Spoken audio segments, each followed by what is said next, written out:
Alina tercinta, bersama surat ini kukirimkan padamu sepotong senja dengan angin, debur ombak, matahari terbenam, dan cahaya keemasan. Apakah kamu menerimanya dalam keadaan lengkap? Seperti setiap senja di setiap pantai, tentu saja ada juga burung-burung, pasir yang basah, siluet batu karang, dan barangkali juga perahu lewat di kejauhan. Maaf, aku tidak sempat menelitinya satu persatu. Mestinya ada juga lokan, batu yang berwarna-warni dan bias cahaya cemerlang yang berkeretap pada buih yang bagaikan impian. Selalu saja membuat aku mengangankan segala hal yang paling mungkin kulakukan bersamamu. Meski aku tahu semua itu akan tetap tinggal sebagai kemungkinan yang entah kapan menjadi kenyataan. Kukirimkan sepotong senja ini untukmu, Alina, dalam amplop yang tertutup rapat dari jauh, karena aku ingin memberikan sesuatu yang lebih dari sekedar kata-kata. Dan kata-kata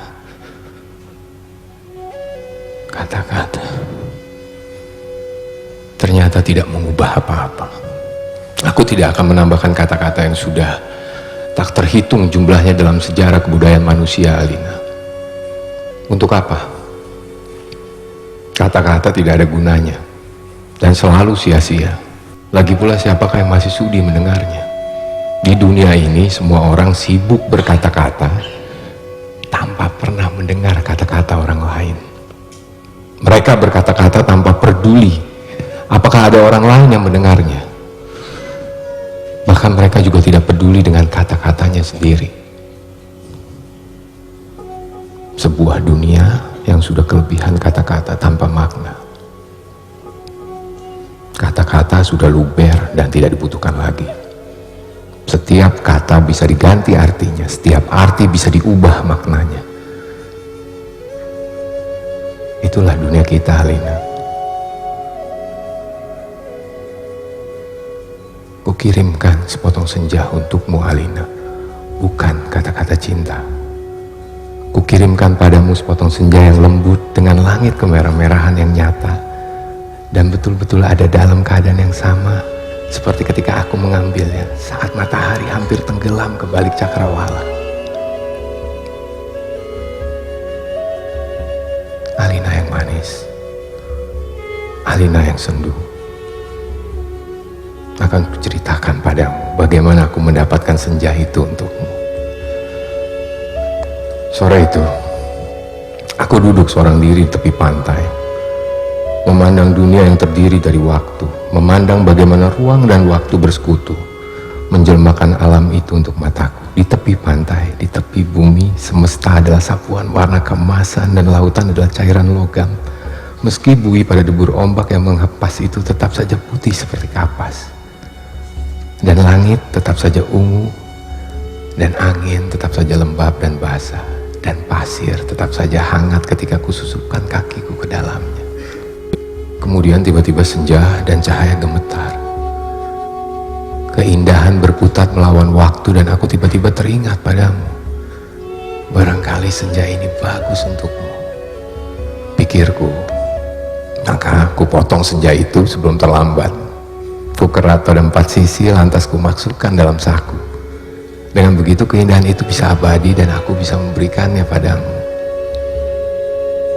Setelah itu aku berjalan pulang dengan perasaan senang dan aku tahu kamu akan menyukainya. Karena aku tahu itulah senja yang selalu kamu bayangkan untuk kita. Aku tahu kamu selalu membayangkan hari libur yang panjang, perjalanan yang jauh, dan barangkali sepasang kursi malas pada sepotong senja di sebuah pantai di mana kita akan bercakap-cakap sembari memandang langit sambil berangan-angan, sambil bertanya-tanya apakah semua ini memang benar-benar telah terjadi. Kini senja itu bisa kamu bawa kemana-mana. Ketika aku meninggalkan pantai itu, kulihat orang-orang datang berbondong-bondong. Ternyata mereka menjadi gempar karena senja telah hilang. Kulihat cakrawala itu berlubang sebesar kartu pos. Alina sayang, semua ini telah terjadi dan kejadiannya akan tetap seperti itu. Aku telah sampai ke mobil. Ketika di antara kerumunan itu kulihat seseorang menunjuk-nunjuk ke arahku. Dia yang mengambil senja itu. Saya lihat dia yang mengambil senja itu. Kulihat orang-orang itu melangkah ke arahku. Melihat gelagat itu, aku segera masuk mobil dan tancap gas. Catat nomornya, catat nomornya. Aku melejit ke jalan raya. Aku kebut mobilku tanpa perasaan panik. Aku sudah berniat memberikan senja itu untukmu, dan hanya untukmu saja, Alina. Tak seorang pun boleh mengambilnya dariku. Cahaya senja yang kemasan itu berbinar-binar di dalam saku. Aku merasa cemas karena meskipun kaca mobilku gelap, tapi cahaya senja itu tentu cukup terang dilihat dari luar. Dan ternyata cahaya senja itu memang menembus segenap celah dalam mobilku, sehingga mobilku itu meluncur dengan cahaya cemerlang ke aspal maupun ke angkasa. Dari radio yang kusetel aku tahu berita tentang hilangnya senja telah tersebar kemana-mana. Dari televisi, dalam mobil, bahkan kulihat potretku sudah terpampang. Aduh, baru hilang satu senja saja sudah paniknya seperti itu. Apa nggak bisa nunggu besok? Bagaimana kalau setiap orang mengambil senja untuk pacarnya masing-masing? Barangkali memang sudah waktunya dibuat senja tiruan yang bisa dijual di toko-toko, dikemas dalam kantong plastik dan dijual di kaki lima. Sudah waktunya senja diproduksi besar-besaran supaya bisa dijual anak-anak pedagang asongan di perempatan jalanan. Senja, senja, cuma 1.003. Di jalan tol mobilku melaju masuk kota. Aku harus hati-hati karena semua orang mencariku. Sirene mobil polisi meraung di mana-mana. Cahaya kota yang tetap gemilang tanpa senja membuat cahaya kemasan dari dalam mobilku tidak terlalu kentara.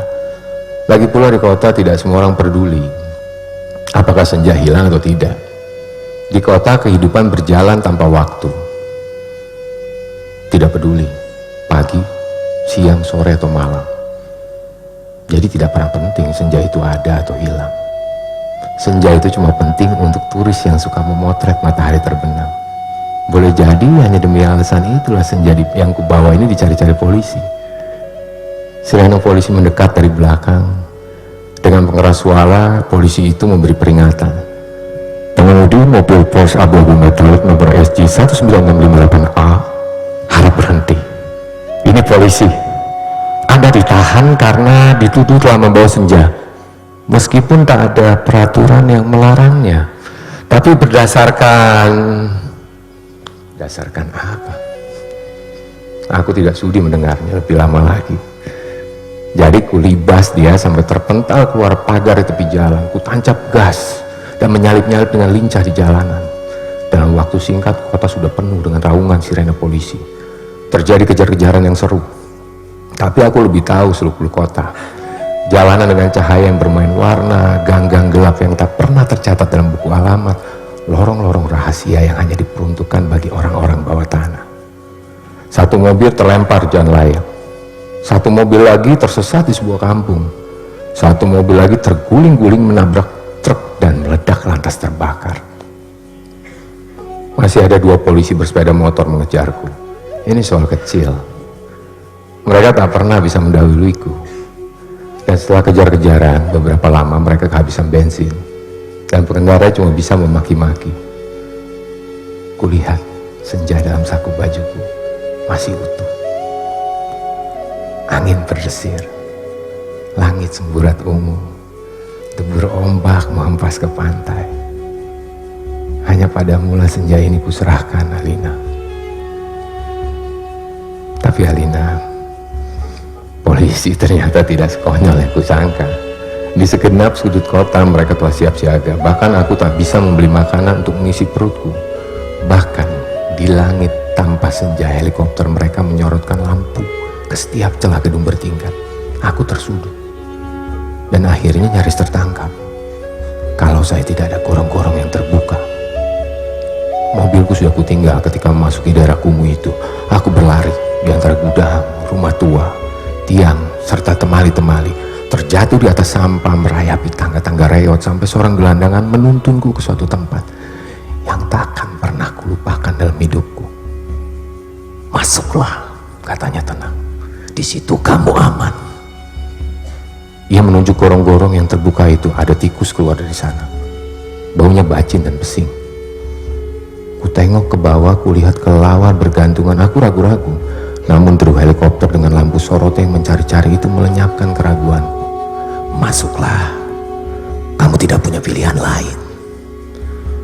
Dan gelandangan itu mendorongku. Aku terjerembab jatuh. Bau busuknya bukan main. Gorong-gorong itu segera tertutup dan ku dengar gelandangan itu merebahkan diri di atasnya. Lampu sorot helikopter menembus celah gorong-gorong, tapi tak cukup untuk melihatku. Kuraba senja dalam kantongku. Cahayanya yang merah kemas-kemasan membuat aku bisa melihat dalam kegelapan. Aku melangkah dalam gorong-gorong yang rupanya cukup tinggi juga. Kusibakkan kelawar-kelawar bergantungan yang entah mati entah hidup itu. Kulihat cahaya putih di ujung gorong-gorong. Air busuk mengalir setinggi lutut, namun makin ke dalam makin surut. Di tempat yang kering, kulihat anak-anak gelandangan duduk-duduk maupun tidur-tiduran. Mereka berserakan, memeluk rebana dengan mata yang tidak memancarkan kebahagiaan. Aku berjalan terus melangkahi mereka dan mencoba bertahan. Betapapun ini lebih baik daripada aku harus menyerahkan senja Alina. Di ujung gorong-gorong, di tempat cahaya putih itu, ada tangga menurun ke bawah. Kuikuti tangga itu. Cahayanya semakin terang dan semakin benderang. Astaga, kamu boleh tidak percaya Alina, tapi kamu akan terus membacanya. Tangga itu menuju ke mulut sebuah gua. Dan tahukah kamu ketika aku keluar dari gua itu, aku ada di mana? Di tempat yang persis sama dengan tempat di mana aku mengambil senja itu untukmu, Alina. Sebuah pantai dengan senja yang bagus, ombak, angin, dan kepak burung. Tak lupa cahaya kemasan dan bias ungu pada mega-mega yang berarak bagaikan aliran mimpi. Cuma tidak ada lubang sebesar kartu pos. Jadi meskipun persis sama, tapi pasti bukan tempat yang sama. Tempatnya saja di dalam gorong-gorong. Aku berjalan ke tepi pantai, tenggelam dalam guyuran alam yang perawan. Nyiur tentu saja matahari dan dasar lautan yang bening dengan lidah ombak yang mendesis-desis. Tak ada cottage, tak ada barbecue, tak ada marina. Semua itu memang tidak perlu. Senja yang bergetar melawan takdir membiaskan cahaya keemasan ke tepi semesta. Aku sering malu sendiri melihat semua itu, Alina. Apakah semua itu mungkin diterjemahkan dalam bahasa?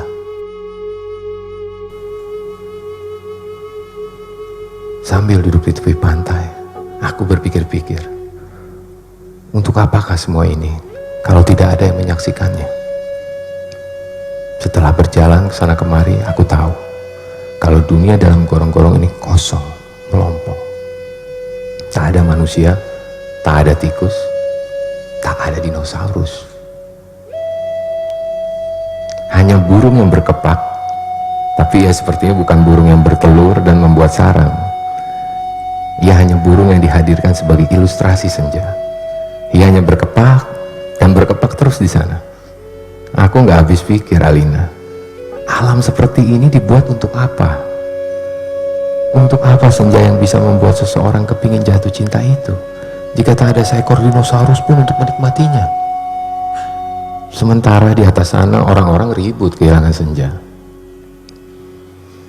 Jadi begitulah, Alina. Ku ambil juga senja itu.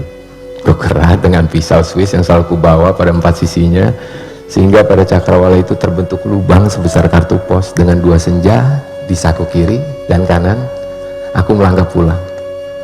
Bumi berhenti beredar di belakangku, menjadi kegelapan yang basah dan bacin. Aku mendaki tangga kembali menuju gorong-gorong bumiku yang terkasih. Sampai di atas, setelah melewati kelawar berkelantungan, anak-anak gelandangan berkaparan, dan air setinggi lutut, kulihat polisi-polisi berhelikopter sudah pergi. Gelandangan yang menolongku sedang tiduran di bawah tiang listrik sambil niup saksofon. Aku berjalan mencari mobilku. Masih terparkir dengan baik di supermarket. Tampaknya bahkan baru saja dicuci. Sambil mengunyah pizza, segera ku kebut mobilku menuju ke pantai dengan dua senja di saku kiri dan kanan, lengkap dengan matahari, laut, pantai, dan cahaya kemasannya masing-masing. Mobilku bagai memancarkan cahaya ilahi. Sepanjang jalan layang, sepanjang jalan tol, ku tancap gas dengan kecepatan penuh.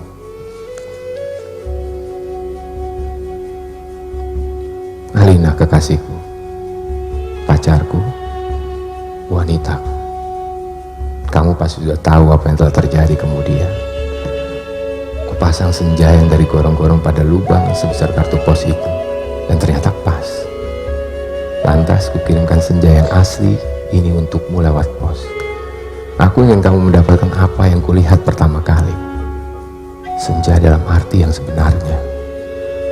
Bukan semacam senja yang ada di gorong-gorong itu. Kini gorong-gorong itu betul-betul menjadi gelap, Alina. Pada masa yang akan datang, orang-orang tua akan bercerita pada cucunya tentang kenapa gorong-gorong menjadi gelap. Mereka akan berkisah bahwa sebenarnya ada alam lain di bawah gorong-gorong dengan matahari dan rembulannya sendiri.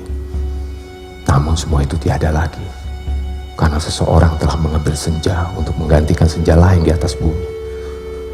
Orang-orang tua itu juga akan bercerita bahwa senja di atas bumi yang asli telah dipotong dan diberikan oleh seseorang kepada pacarnya.